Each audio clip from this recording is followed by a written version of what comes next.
Mind pollution, all pollution. That is abundantly available, which we don't want. And what we want? We want drinking water. Is the rains coming on time? Especially last few years, rains has been very bad, isn't it? Because people are killing so many. 90% of the world population is eating meat now. So the rains are not coming. Grains are. I mean, no farmer wants to grow crops now. Everybody want to make, you know, sugar cane, other cash crops and send abroad. Correct.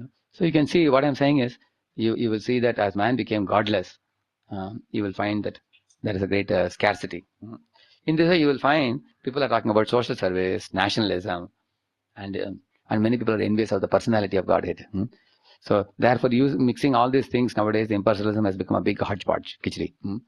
It has become khichdi, and it is very appealing to those having these leanings, material leanings. For them, it's appealing. Somebody envious of Krishna, impersonalist says, "I have not come here to tell all of you that you have to surrender to some deity in the temple who is God.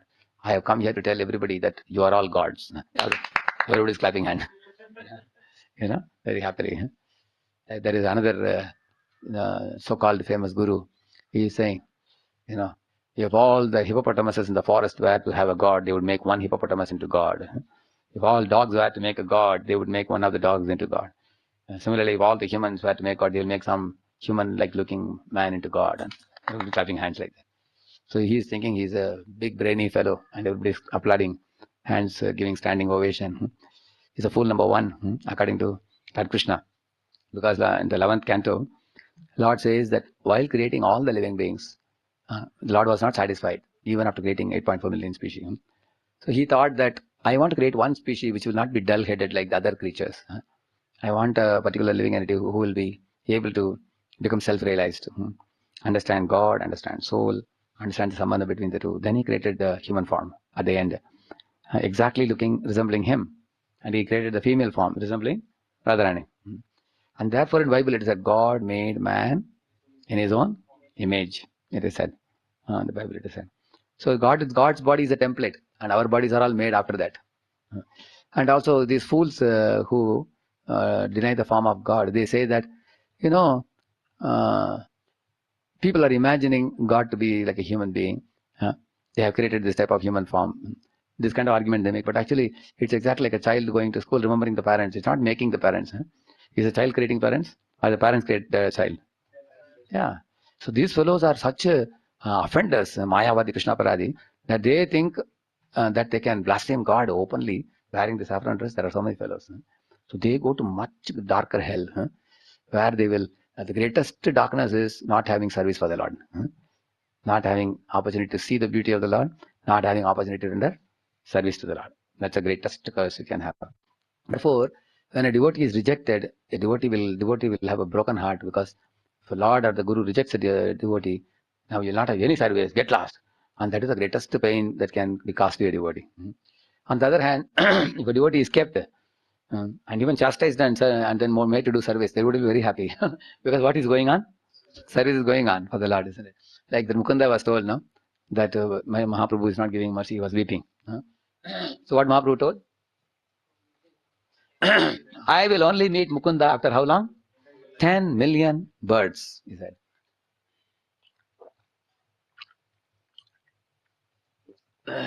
When Mukunda heard it, what did he do? Huh? I started dancing. What did he say? I will see, I will see, I will see. And people asked him, what you will see? No, I will see. He was telling. Then Mukunda told the devotees that at least Lord has not rejected me. He said he will see me after 10 million births. That means he has not. Yeah. So when they went and told Mahaprabhu, Mahaprabhu said, call him here immediately. He has so much love and faith in me. Call him. Immediately accepted him. So the idea is impersonalists are greatly cursed because of their offensive nature, that they are deprived of service and condemned to go to a place worse than hell. Kaivalyam. So therefore they go to, hell is dark, but Kaivalya is super dark. Therefore this verse says that. Okay, now we will go to the verse now. You can we'll go to the book.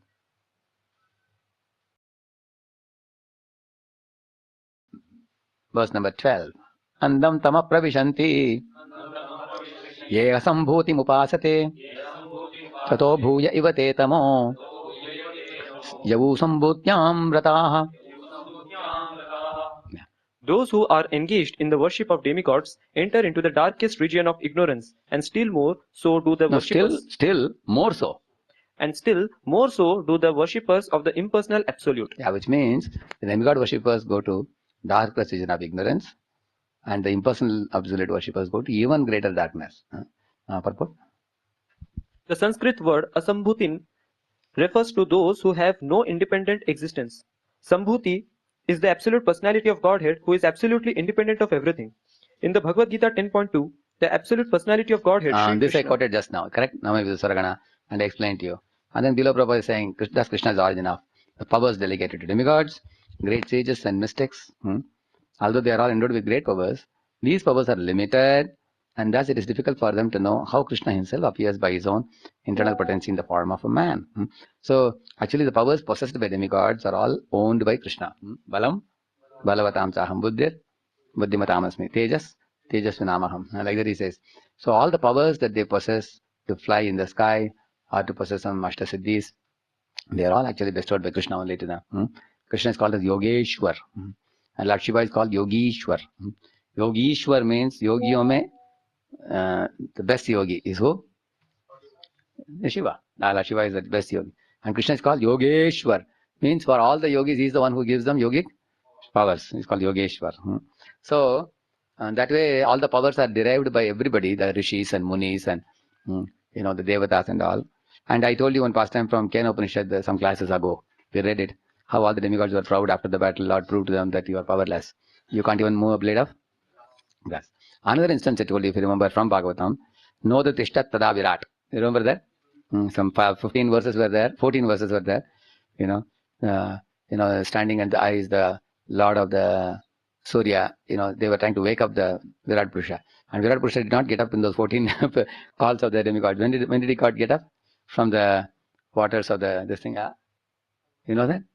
Then Super Soul entered. When Super Soul entered, then he got up. And that again shows that Super Soul is far superior to all the demigods. Demigods are tiny jivas, but the Lord is the master of all of them. And I quoted also Shruti mantras like Tam Ishwaranam Paramam Maheshwaram Tam Daivatanam Paramam Cha Daivatam Patim Patinam Paramam Parastat Vidamadevam Bhuvaneshwamedhyam Yasmat Param Naparamasti Kinchit, isn't it? Above him, there is nobody else. Yasmat Nanyojo Yosti Kinchit, and there is nobody smaller than him, nobody bigger than him. Ani or Aniyan? Mahatamayan. See, one devotee wrote a letter to Prabhupada. A long letter he wrote, several pages. At the end, he wrote, you are most insignificant servant. And then he put his name. And Prabhupada read that letter and laughed. And he commented to one disciple, see, he is saying that he is the most insignificant servant, but his problem is so big. He has an 8-page problem, isn't it? Then when Prabhupada met the devotee, he told, you are not most of anything. He told, if you want to know who is the most of anything, who is that? When you talk about bigger than the biggest, who it is? Smaller than the smallest? Stouter than the stoutest? Thinner than the thinnest? Yeah. He is the most of everything. Another time, Prabhupada wrote in the Kunti Maharani's purport. Some people asked Prabhupada, Swamiji, Krishna seems to be like a lusty man. He's marrying 16,000. And Prabhupada said, yes, even if you call him lusty, he's unlimitedly lusty. Can you be? Actually, unlimited lusty means he can marry so many wives, give them so many palaces, give them so many dresses, so many ornaments, and he can expand himself into so many farms, and he can stay with them. And each of the, Krishna and his wife can have 10 children, and his family is 16,000, 100 multiplied by 10. Karna Prabhupada writes like that, isn't it? So, actually, many times the jivas become envious of him because they cannot imitate him. Correct? No? They become envious. So, therefore, Prabhupada writes here that the demigods and the mystics and all these people, they may be very great, very learned. That doesn't make them equal to God. Because, sometimes even a very intelligent, learned personality can make a solid mistake in understanding of God also. That is because, they think that by their intelligence they can figure out. Like Romaharshana Sutta, for example. He was a direct student of Vedavyas. And he was learned in all the corollaries and all the Vedas and Upanishads and deeply learned personality. But then ultimately he ended up offending Tadi Guru, Balramji. And he had to die simply by the touch of a grass. Is it not true? So what is the use of all his learning? It's all null and void. You can see that. Because they did not produce the quality of, the words are used. I'll just show you that one. Yeah, this is the one. We said this was. This is 1078-25. ऋषेर् भगवतो भूत्वा शिष्योऽधीत्य बहूनि च सेतिहास पुराणानि धर्मशास्त्राणि सर्वशः अदान्तस्य विनीतस्य वृथा पंडितमानिनः न गुणाय भवन्ति स्म नटस्येवाजितात्मनः. Read the translation.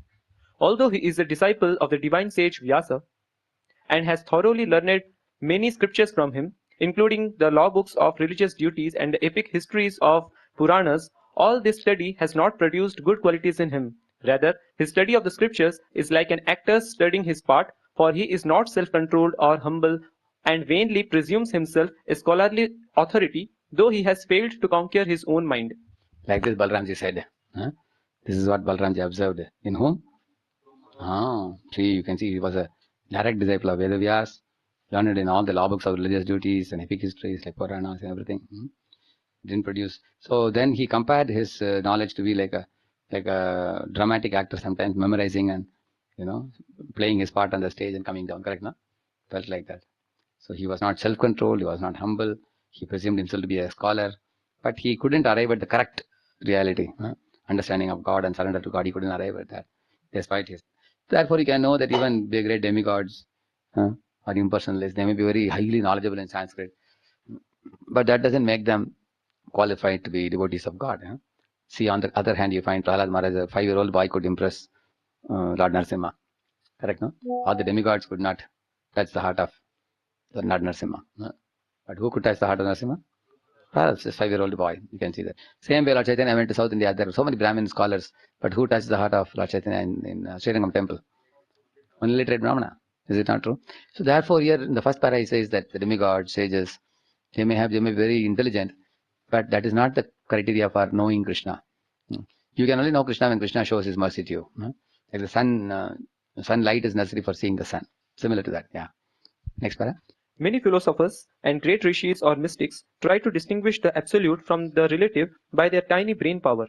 This can only help them reach the negative conception of the absolute without realizing any positive trace of the absolute. Yeah, see, there are two conceptions of the absolute. The negative conception of the absolute is God is Nirvan, or God is Brahman, who is Nirakar and Nirvishesh, and Nirguna. These are the words they will use. Nirakar means he has no form, and Nirvishesh means he has no variety or qualities, and Nirguna means he is devoid of qualities. You can't qualify him as he's tall or short or fat or thin, or he is of blue color, or he has these qualities. So they want to make him devoid of quality, and they want to make him devoid of form. So, and this is actually the in Brahman understanding, where the understanding of God is actually devoid of any quality, and this is the best understanding you can arrive at on your own. You understand, no?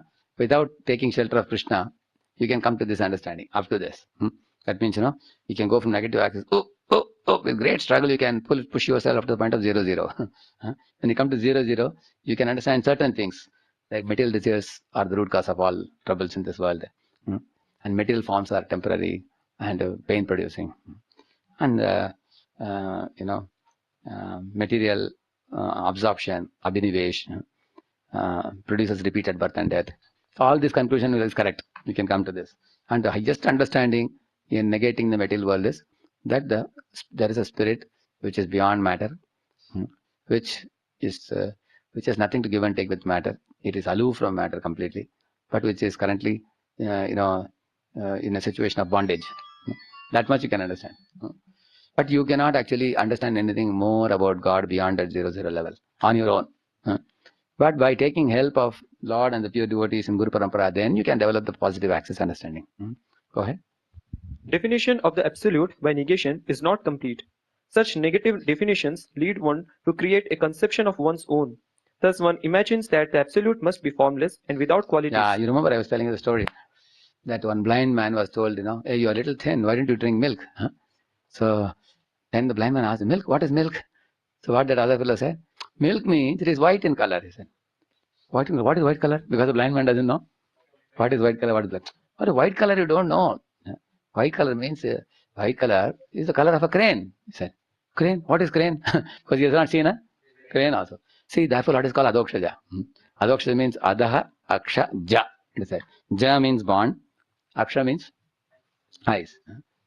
So Aksha Ja means that is this born of the eyes, which means whatever you see materially, it pushes all those material conceptions down. Ada Aksha Ja. That's called Adokshaja, which means the Lord who exists beyond the mundane experiences we get in this world.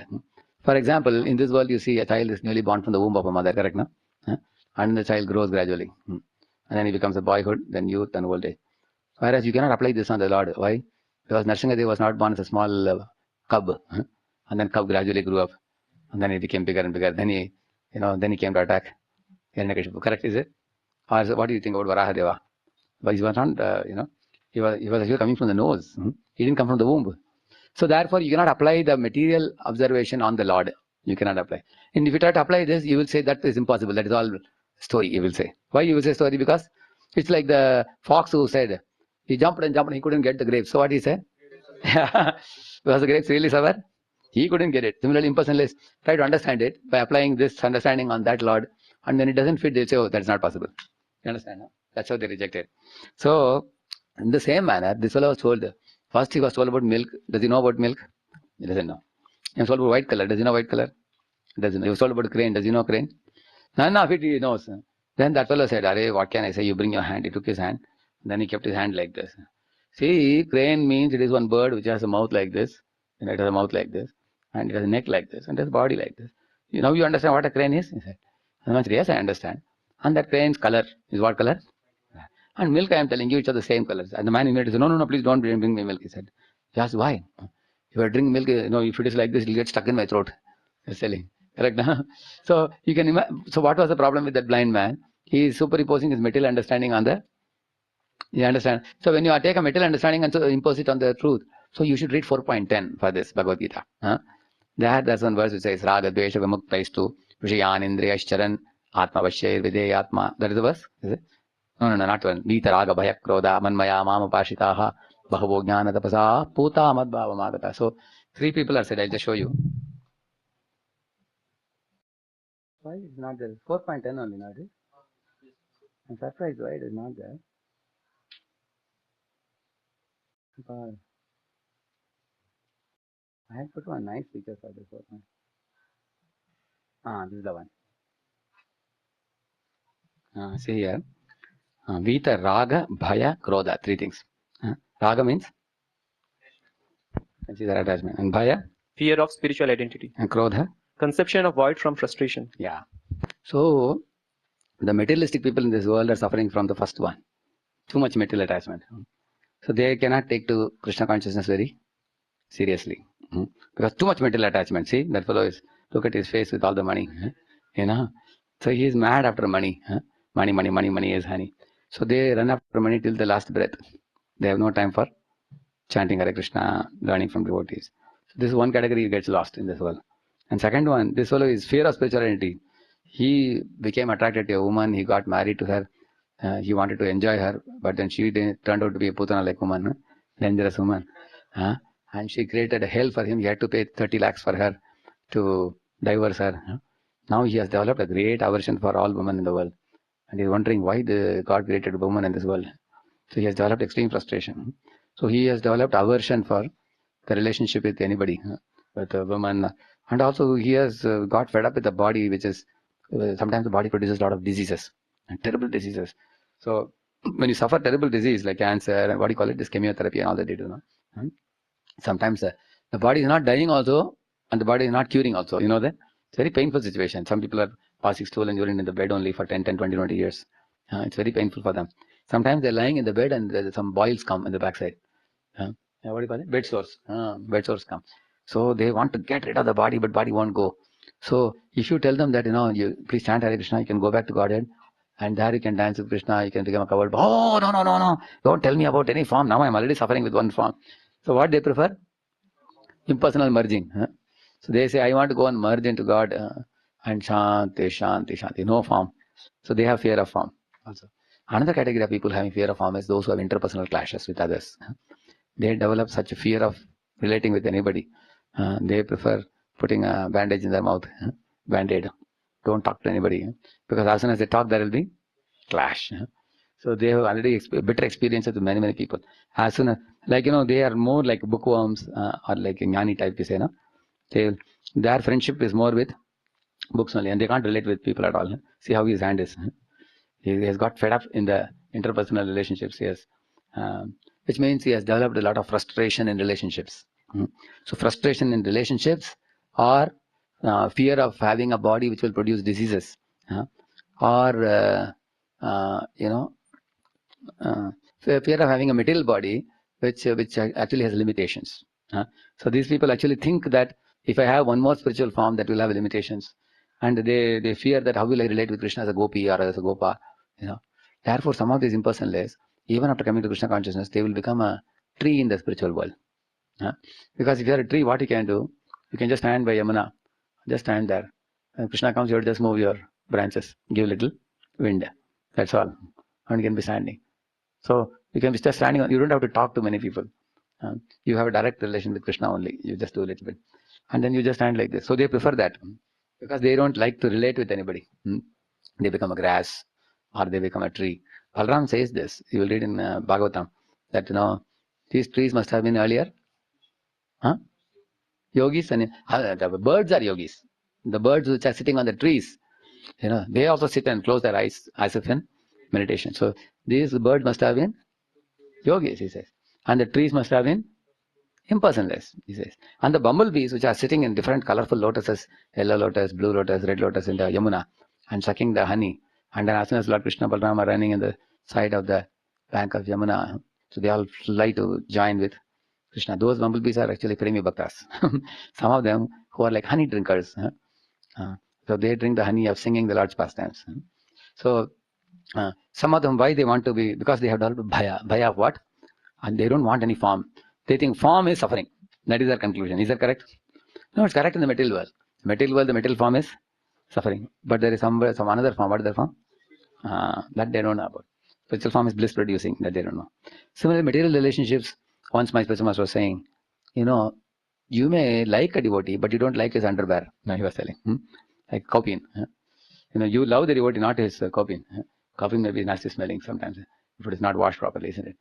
Similarly, my spiritual master was saying that the subtle body of another person may be like a copine only, because we have everybody's subtle body is uniquely made, so we have a tendency to quarrel with others. So we hate mixing with other people. If you are able to make friendship with some few people, you are fortunate in this world. So, and therefore, some people get frustrated in relationships, either frustrated with material body, frustrated in relationships, or having developed a fear in this world of cutthroat competition, living in the society. They don't want to have another world where there will be people, where there will be relationships, where there will be activities. They say down with activity, down with form, down with relationships, and go for peace. That is their formula. So this is a Bhaya category. And the third category, see that fellow, how he is doing his finger. See this fellow, he has found a lot of contradictions in scriptures. Like, once I was distributing Bhagavad Gita in the train. One fellow, he said, क्या है भगवद गीता इसलिए तुम्हारे कृष्ण ने बोला ना, या कृष्ण ने बोला, immediately started shouting. What you are shouting? Krishna ने कर्ण को मारने के लिए बोला कि नहीं अर्जुन को? बोलो I said, हाँ बोला, मैं बताऊंगा. I will explain to you why. Then he started yelling like anything. He's such an indecent fellow, such a rogue. How can he play tricks on Karna? Karna was such a great Danavi, Danashur. He was extracting the wheel of the chariot, and how can Krishna tell him to, Arjuna to hit him? I said, see, you asked the question, I have understood the question. Please allow me to answer. But he was not allowing me. Blah, blah, blah, blah. He was shouting like anything. I said, see, if you're going to shout, then I will go ahead distributing to others. If you are interested in knowing the answer, then I will tell. Then he stopped. Then he started to answer. Then he asked me 10 more questions like this. Another 10 questions from Mahabharata. And all the people also said, acha pucha aapne. And they are also around saying. So now I want to answer. Again he started shouting. Understand? No? That's the third category like this. Arguing with frustrated fellows. Isn't it? Actually, the problem with this person is what? He thinks he knows better than the devotees of the Lord. Correct, no? You sometimes you go to somebody and tell him that, आप लोग ISKCON के है ना, पैसा बेचते ना America में? People ask, correct, no? Then you want to explain it.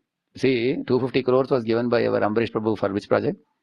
My project. So American money is coming into India. But these people have heard from some blasphemer that ISKCON is sending money to America. That's the only thing they know about ISKCON. And they will argue like this. So do they have a scope to learn the right thing? You know. So therefore, these three guys, Raga, Bhaya, and Krodha, they are not going to come out. So therefore, he is saying in this para here. Read that again. Many philosophers. Many philosophers and great rishis or mystics try to distinguish the absolute from the relative by their tiny brain power. This can only help them reach the negative conception of the absolute without realizing any positive trace of the absolute. Definition of the absolute by negation is not complete. Yeah, the actual definition of absolute truth by negation is possible to some degree, but it will be incomplete. Like somebody says God is only Brahman. Is it complete? No. Then somebody says God is Brahman and Paramatma. Is it complete? When you say God is Brahman, Paramatma, Bhagavan, then it is complete. Such negative definitions lead one to create a conception of one's own. Thus one imagines that the absolute must be formless and without qualities. Such negative qualities are simply the reversals of relative, material qualities and are therefore also relative. By conceiving of the absolute in this way. There are three prasthana traya, we call it. Shruti prasthan, smriti prasthan, and nyaya. The nyaya, how they teach nyaya, for example, you want to explain a cow. So what they will say, it is not a bird. It is, because if you know about bird, what they will say, it is not a bird, and it is not a human. It is not a tree. It is, it is not a plant. It is not a sand. It is not a stone. So first they will say what it is not. Then they will say it has 4 legs. When you say, then goat also has 4 legs, buffalo has 4 legs, dog has 4 legs, camel has 4 legs. Right? Many. And it has 2 horns. When you say, now which has 2 horns? Bull has 2 horns. Cow has 2 horns. Any other creature has 2 horns? Even goat also, and even buffaloes also. Sheep. So 2 horns. Then you will say that, can you say the cow is, it's white in color? No, there are also black cows. Correct? No? The black color cows are also there. Then you may say, oh, it gives milk. Now there are which animals don't give milk, which you don't take. For example, people also have goat's milk. There's cow's milk, buffalo milk. Is there a horse milk? No, it's not there. So then you can understand. Oh, then you limit it to what? Only milk giving mammals. Then there is cow, bull, and now what is the difference between a goat and a cow? So you can say that cow is, the size of a cow is more bigger than size of a goat. Goat's size could be this much. Cow is even more bigger, isn't it? Okay, that you understand. Then there are 3 categories. Then there is buffalo, there is bull, and the cow. And how will you distinguish between them? If you drink the milk of a buffalo, you will have a healthy body. But if you drink the milk of a cow, you will have brain tissues nourished, isn't it? So it nourishes the brain tissues. And then in this way, so you can go for finer and finer and finer definitions of. So nyaya, that is how they ascertain the truth. You go by negation and elimination. That is the process in jnana approach. First you negate what it is not. Then whatever it is, you may say, from that also you eliminate which don't fit into your criteria, like that. You go. But this approach is a very long process. Instead of that, Bhakti Marga adopts a very simple process, which is you want to know what a cow is. Come here, I'll show you. Here is Lord Krishna standing. Behind him is standing cow. That's all. And that is called cow. And cows are very dear to Krishna, so Krishna is called Govinda. And you accept it. Finished. This is Bhakti Yoga. It's very simple. So it's like you want to define the absolute truth. You have to ask. Like nose, you want to know where is the nose. Is it the nose? No, it's not the nose. Is it the nose? No. Is it the nose? So you take many lifetimes. Bahuvanam janmanamante. Then you may say, now I found the nose. Correct, no? It takes long time. It's a tedious process of negation, elimination. It's a very tedious process. But Bhakti Yoga actually is following the path of Avarohan Panth. Not Arohan. Arohan Panth means find it yourself. Bhakti Yoga means Avarohan Panth. Hear it in Parampara. Shruta Ikshita Path, we call it. Shruta means here. Ikshita means, there's one verse which says that.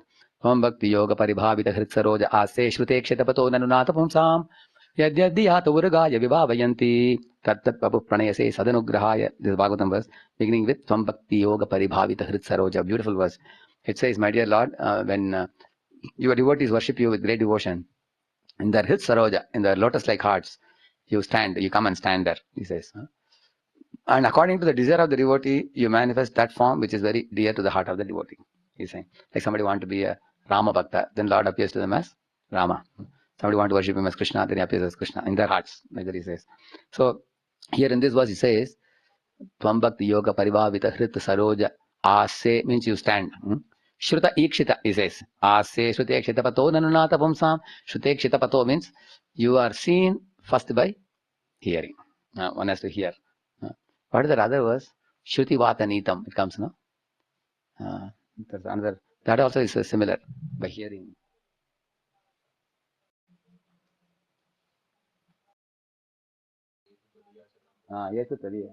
Etat Vadiyataranam Bushako. Etat. What? Etvad. Etut Vadiyataranam Bujakosha Jigranti Karana Vivarai Shruti Vatanitam. Bhaktyagrihi Tatarana Parayatapesham. Nas. Napaishinata Hridayam Buruhat Swapumsam. Beautiful verse also it is. Etut Vadiyataranam Bujakosha Gandham. He's saying that those who take shelter of your lotus feet. Jigranti. Jigranti means we smell the fragrance of the Krishna's lotus feet through the ears. Generally, we smell through which one? No, yeah. But here, the Lord's fragrance is smelled by hearing about him. Jigranti karna vivarair. Shruti vatanitam. Just like the wind carries the aromas.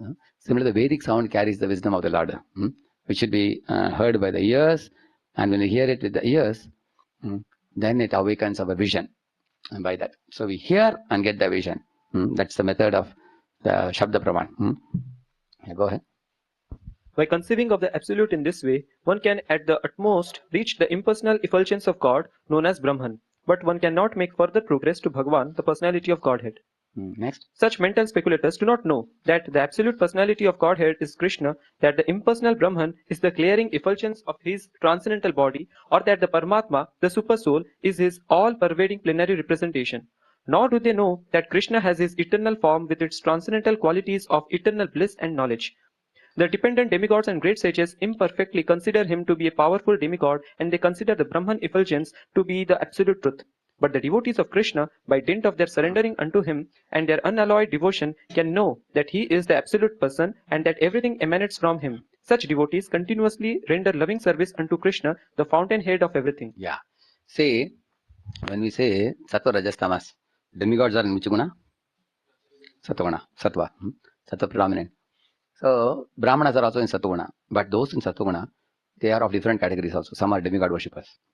Some are impersonalist worshippers. Some are Panchopasaks. And one of the classes I showed you about Panchopasana, correct? I elaborated all the 5. I told them it begins with accepting worship of the energy which is coming from the sun. Correct, no? Shakti. Shakti is the first one. Shaktas. Then Shauryas next. Because they find that all the things in the world are sustained by the energy of the sun. Then they become Shauryas. Then they become Ganapatyas. Because they see that, okay, the sun is giving light and heat and everything. But the Chetan Vastus are more superior to the Jada Vastus. Then they come to Ganapatya. All the living entities they worship by worshipping Ganesha. Gana Isha. So then after that they come to Shaivas, because they understand that the Chetan Vastu actually has to attain its Purnatva by attaining Shanti, Parama Shanti, Nashtiki Shanti, by meditation. And then they understand Shiva is the Adi Yogi or Maha Yogi. Then they want to follow the worship of Shiva. Then they understand that peace is not the ultimate thing. Ananda is superior to peace. Then they worship Vishnu. Because Vishnu, Shiva himself says, Aradhananam hi sarvesham, Vishnu Aradhanam par. Then they come to the Vaishnava platform, last one, where the soul-super-soul relationship is established. So some people are Panchopasaks, some are the Brahmanas. Some of the Brahmanas are impersonalists. Some of the Brahmanas may become yogis also. Some of the Brahmanas may become demigod worshippers. And some of them are exponents of the 6 systems of philosophy also. So, and in that a small fraction of the Brahmanas may be whom? Vaishnavas, proper Vaishnavas. This Panchopasak Vaishnava is not actual Vaishnava. He considers Vishnu also like a demigod only, one of the 5. And they worship all the 5 actually. Even today you will see in Pune, some Brahmanas homes you go, they worship all the 5 also. Because Shankara taught this. Shankaracharya told them that you can't attain the impersonal absolute directly. You need a form to worship as a support. So you worship this form. So there are many people worshipping forms. There are even people who, what do you call it, wear this basma like this. And even they will chant Radha Krishna names. Or so you may wonder, are they bhaktas? So they will exhibit bhakti just like any of us Vaishnavas would do. But their bhakti is self-serving bhakti. Why? The purpose of that bhakti is to merge in the absolute truth. They use the bhakti as a tool to attain the goal of merging in the Brahman. Whereas we don't use bhakti as a tool. For us, bhakti is the means and bhakti is the end. Now Prabhupada said, somebody asked him, why do you chant Hare Krishna? Prabhupada said, so that you can chant Hare Krishna forever. He said, why do you serve Krishna? So that we can serve Krishna for Mama Janmani Ishware Bhavatat Bhaktir. This is Vaishnava philosophy, but that's not their philosophy. Their philosophy is that you do bhakti, purify your heart, so that you cut across the cycle of birth and death and go and relax there in Brahman. So totally different philosophy you can see. So although they all may be Brahmanas, not that all Brahmanas are in the same category. Vaishnavas are very unique and very rare because the Vaishnavas are actually not stuck in the middle platform of nationalism, not stuck in the platform of, like we were saying, social service. They are not stuck in the platform of enviousness towards the Supreme Lord. They have freed themselves from all these things. Their only identity is Krishna Das. Jiva Swarupa Das. So therefore the Vaishnava platform is very, very high. And also a Chandala or a Mlech also can become a Vaishnava. It is not that only a born Brahmana can be Vaishnava. Anybody can become Vaishnava, provided you accept this philosophy. Next para. In the Bhagavad Gita 7.20, it is said that only unintelligent, bewildered persons driven by a strong desire for sense gratification worship the demigods for the temporary relief of temporary problems. Since the living being is materially entangled, he has to be relieved from material bondage entirely to attain permanent relief on the spiritual plane where eternal bliss, life and knowledge exist. Sri Isopanishad therefore instructs that we should not seek temporary relief of our difficulties by worshipping the dependent demigods, who can bestow only temporary benefit. Rather, we must worship the absolute personality of Godhead, Krishna, who is all attractive and who can bestow upon us complete freedom from material bondage by taking us back home, back to Godhead. For example, Prabhupada used to give this example. Say you got a boil in the hand, and it's popping out, becoming bigger and bigger. It's painful. So your parents are telling, let us take you to a doctor. And your sister is telling you, no, don't go to doctor. Because you are feeling great pain. The doctor may press the boil or something. She says, don't worry, I'll just give a blow on the boil. She's doing, is it very comforting or not? Yeah, it's very comforting. But is it a good solution? No. So the demigod worship is like that only. It's like blowing on the boil. Temporarily, they can give you some relief. But then not only that, there's one problem in that what? This boil is going to increase in size. And the pain is going to shoot up even more.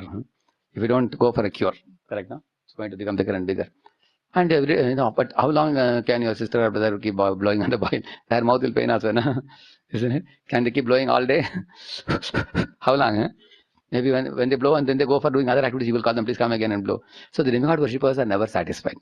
They get one commodity, again they go to them and ask for the second, ask for the third, ask for the fourth. A practical proof is that fellow who came to Sanatan for that parsimony. He was not satisfied, correct, no? Even though he could touch everything and make gold out of that. Solid gold he was making. Still he was not satisfied. Material commodities can never satisfy us. The material commodities of a nature, what is the nature? If you get them, no? As soon as you get them, you get satisfaction. But that satisfaction is short-lived satisfaction. Why, for example, you never had a mobile. You got a mobile. As soon as you get the mobile, you are satisfied. Because why are you satisfied? Because you never had it in your life. Earlier you were using landline. But now your father has given you mobile. So you get satisfied. But the satisfaction, is it last-longing? No. Why? When it doesn't last, when you look at someone else, oh, my father gave me a button mobile.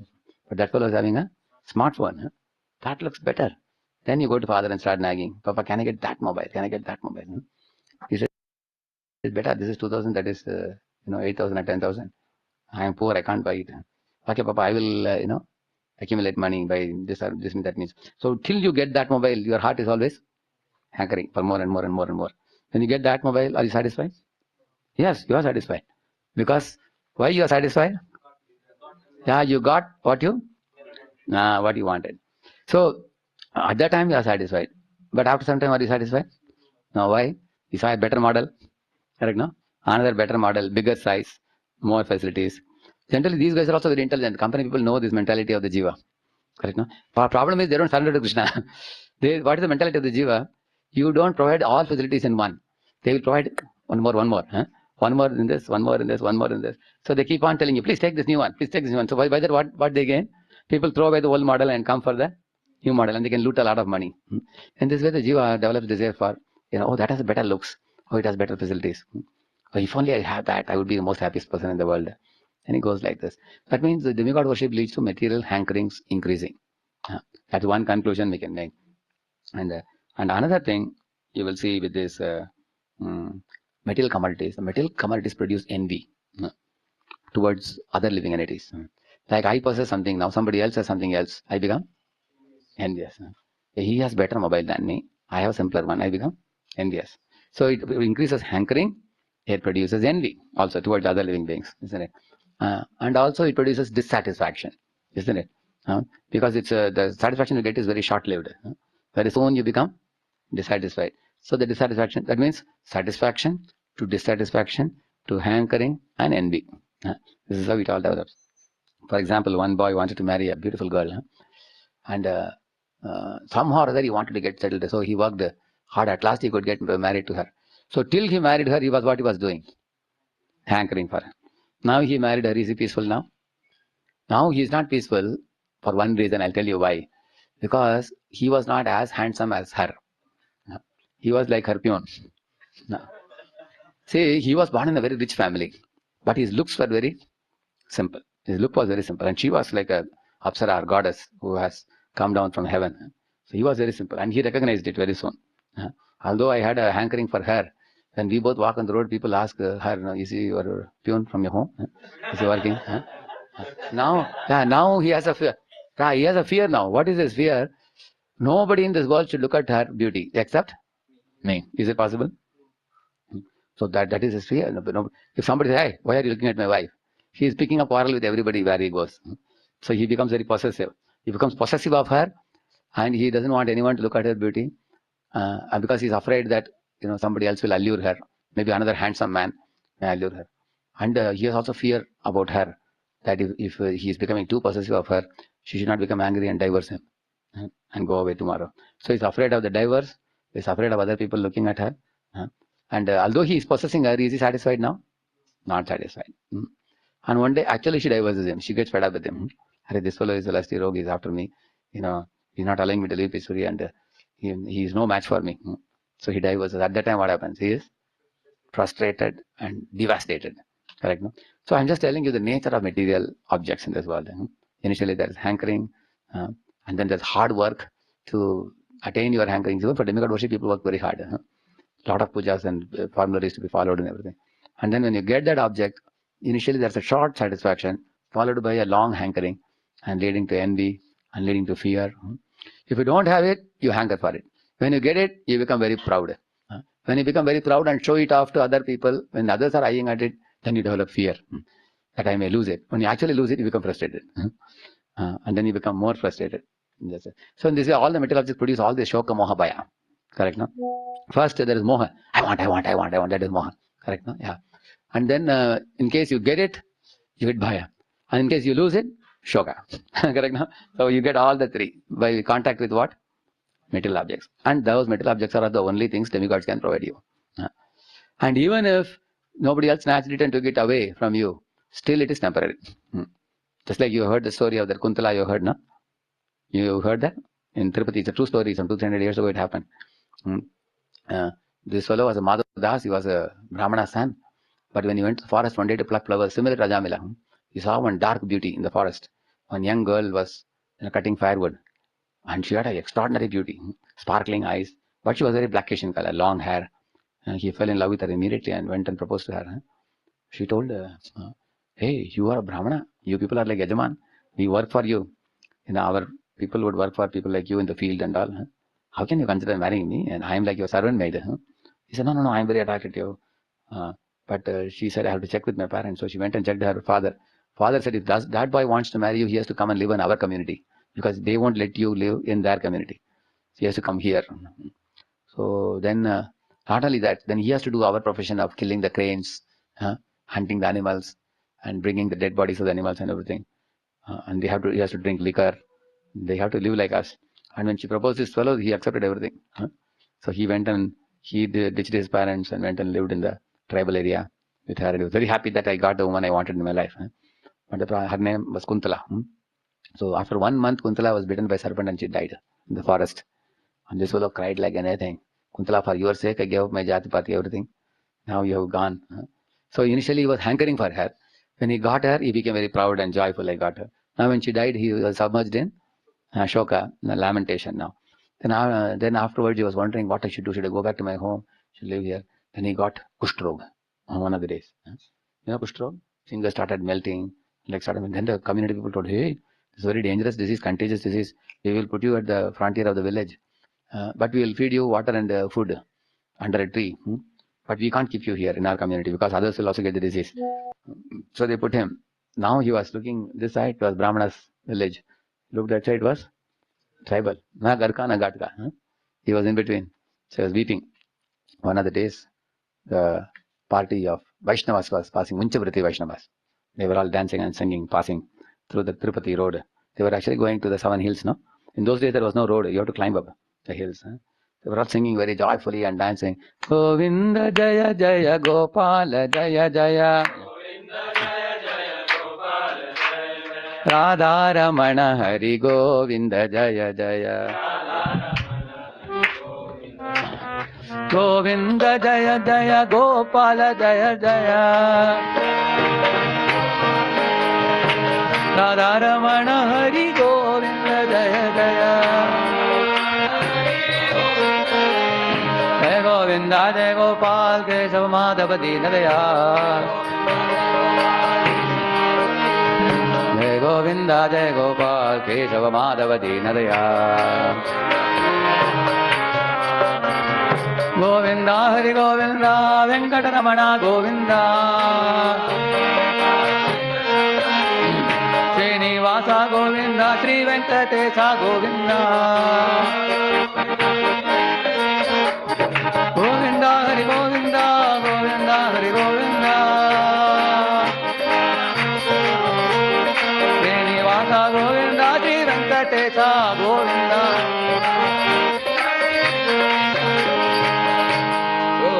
They were completely oblivious to the outside world, dancing and singing very joyfully.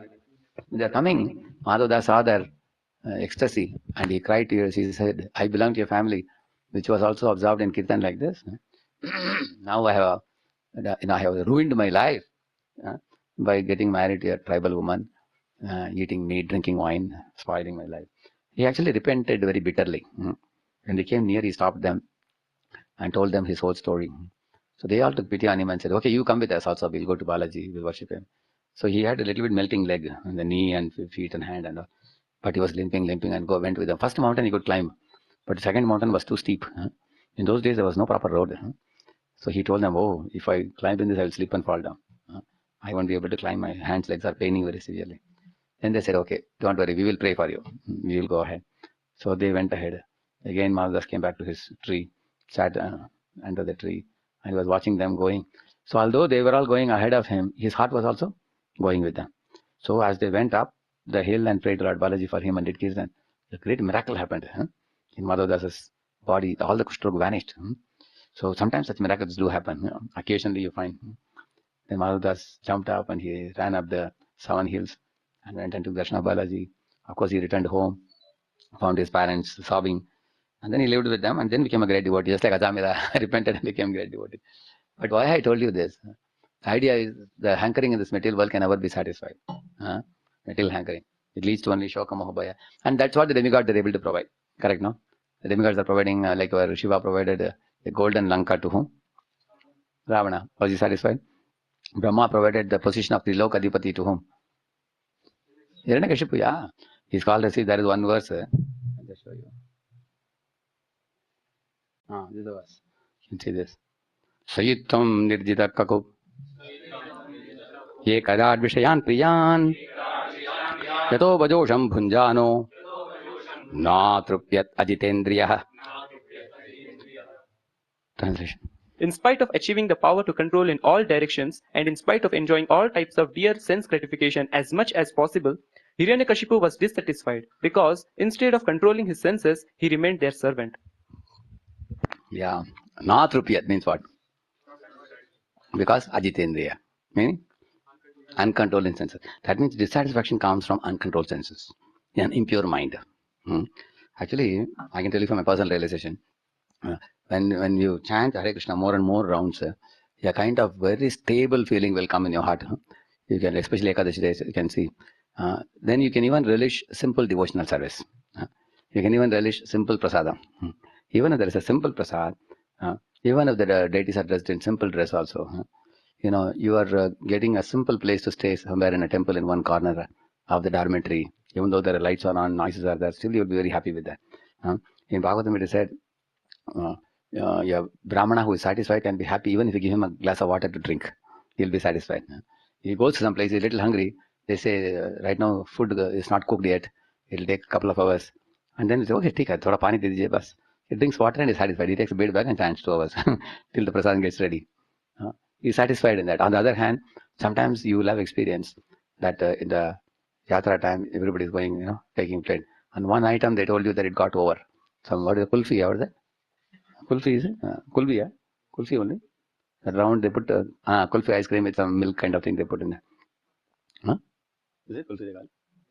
You don't know. You are innocent people. Huh? So, in case they were serving everybody, that one item got over. You will feel a great dissatisfaction. See, totally 8 items were served. You got how many? 7. Are you satisfied? That's it. See the difference. You correct, no? So actually, chanting is a solution. Huh? You completely chant and thin the mind. Mind has become like a big balloon inflated with ego. You have to thin the mind by chanting the holy name. Because when mind becomes purified by intention, then you will feel satisfaction in even small things. Like some devotees singing kirtan and you are dancing, you will feel satisfaction in dancing. Like our Advaita Acharya Prabhu was simply joyful in what? He told Mahaprabhu, thank you, my Lord, for allowing me to dance in front of you and please you. He said. And Haridas Thakur, what he wanted? I just want the remnants of the devotees. Life after life. I don't want anything else, he said. They are satisfied with very simple. What did our Kwalevacha wanted? You become Nimai Pandit and come to my shop and every day come and argue with me and take banana cups and banana leaves and go. That's all he wanted. They didn't have any demands at all. You can see that. Devotees of the Lord have no hankering. Krishna Bhakta, Nishkama, Atayeva Shant. And they get Naishtiki Shanti. Everlasting peace. Actually, even we all sometimes wonder, when will reciprocation come from Krishna? I'm doing so much for him and he's not reciprocating. That means we have missed the point. In all the practice of so many years. Actually, the way Krishna is reciprocating is 100 times more than what we are doing for him. And if you don't have the eyes to see that, you will never be satisfied. You will always be a dissatisfied person. Therefore, it is very important to meet advanced devotees and learn to see, get the eyes to see how Lord is reciprocating in hundreds of ways. So, actually, advanced devotee who has no hankering, material hankering, he is the wealthiest personality in the entire universe. And why he is wealthiest? For 2 reasons. He has no material hankering. That's one reason. Another reason, he possesses Krishna. That's another reason. So, therefore, Namo Akinchana Vittaya, it is said. So, in this way, you will find Hiranyakashipu, see, it says here, Yathopajosham Punjano. As much as he wanted to enjoy, he was provided everything. Whole universe was provided for him. Even the whole universe was not sufficient for him, for his enjoyment. Because na tripyad ajitendriyaha, it is said. Yeah. He conquered Nirjita Kakub, means he conquered all the 8 directions. Nirjitya dik chakram abhuta vigraho parasanastam samaraja banditaha. This is from the Muchukunda section. He's saying, Nirjitya dik chakram. Dik chakram means you make a chakram of all the 10 directions. Muchukunda says, as a king, I conquered all the directions. And now I'm sitting on an elevated elephant. And the kings who were at one time equal to me, they are now bowing down to me. I'm so powerful. But still I'm not satisfied. Still my hankering is not finished, he's saying. Because when one goes to Antapuram, I become like a Krida Murga, play dog in the hands of women. And I'm hankering for their company. So he's saying about how a person's position is pitiable in this world due to attachment to the Dhanam, Janam and Sundarim. So if this Dhanam, Janam, Sundarim is the one which produces contamination in our heart. If that you can get rid of that by higher taste of Krishna consciousness, you will be the wealthiest person. Because demigods can't provide you blissful Krishna consciousness. Because most people don't go to demigods for that. Of course, if you ask demigods, they can actually bless you and pray for you, because they are also devotees of the Lord. But most people don't go to 90% of the people, 90% of go demigods go only for material benefits. And the material benefits are never going to make us happy. See, those who are accepting Krishna consciousness seriously, they should be very convinced about this fact that material enjoyment cannot make me happy. If you are not convinced about it, lifelong you will suffer. At one point of time, be very convinced about this, material enjoyment. Of course, you can either hear it and accept it or go through it and accept it. Because that's where people waste their time in the material world. Sometimes devotees say, I know very well, going to heaven means, Tetam Bhaktva Sargalokam Vishalam Kshene Punyam Arthalokam Shanti. We know it. But still, their hankering for material enjoyment is something lurking in the hearts of people, and it's always. So we have read this paragraph. We finished that paragraph, no? Yeah. So we have to start from the next such mental speculators. That's over, no? Which one you finished? It is stated in the Bhagavad Gita and considered from that. And from that we have to start. So this we will do it in the next class. So we should be able to complete the. It's a little longer purport. We have 1, 2, 3, 4, 4.5 pages. We'll finish next class. Yeah. Because I already discussed many things. It will be easy to complete. We'll go ahead. Shil Prabhupada ki, Gaur Bhakta Vrinda ki. Thank you.